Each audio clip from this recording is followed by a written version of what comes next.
ગુજરાતના વહાલા બાળકો અને પેરેન્ટ્સ, આજે આપણે ચર્ચા કરીશું ચાંદીપુરા વાયરસ અંગે, જેણે આપણા રાજ્યમાં ચિંતા ઊભી કરી છે. અને છેલ્લા થોડા દિવસોથી આ વાયરસને કારણે રાજ્યમાં અલગ અલગ સ્થળોએ મળીને લગભગ 10 બાળકો અકાળે મૃત્યુ પામ્યા છે.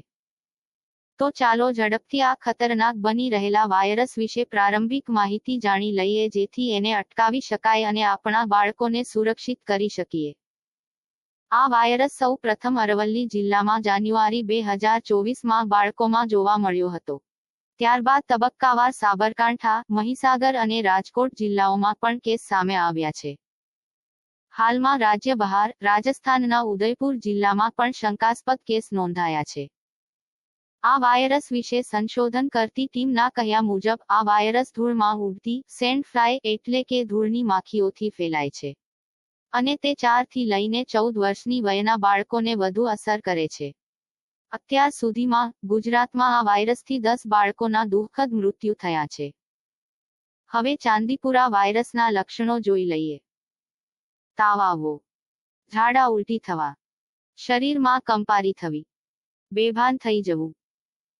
જો તમારા બાળકને આ લક્ષણો જોવા મળે તો તાત્કાલિક ડોક્ટરનો સંપર્ક કરો. આ વાયરસથી બચવા માટે સાવધાનીના પગલાં. તમારા બાળકોને સ્વચ્છતા જાળવવાનું શીખવો.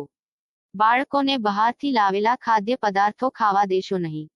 મચ્છરદાનીનો ઉપયોગ કરો. અહીં આપણે સૌએ એ વાતની નોંધ લેવી જરૂરી છે કે ચાંદીપુરા વાયરસ સામે હાલમાં કોઈ સીધી રસી ઉપલબ્ધ નથી. ડોક્ટરો લક્ષણો આધારિત સારવાર આપે છે. જો કે આપણે ગભરાવાની જરૂર નથી, પરંતુ સાવધાની જરૂરી છે. આપણી આજુબાજુ સ્વચ્છતા રાખીએ અને જો કોઈ શંકાસ્પદ લક્ષણો જોવા મળે તો તાત્કાલિક ડોક્ટરનો સંપર્ક કરીને આ વાયરસ સામે લડી શકીએ છીએ.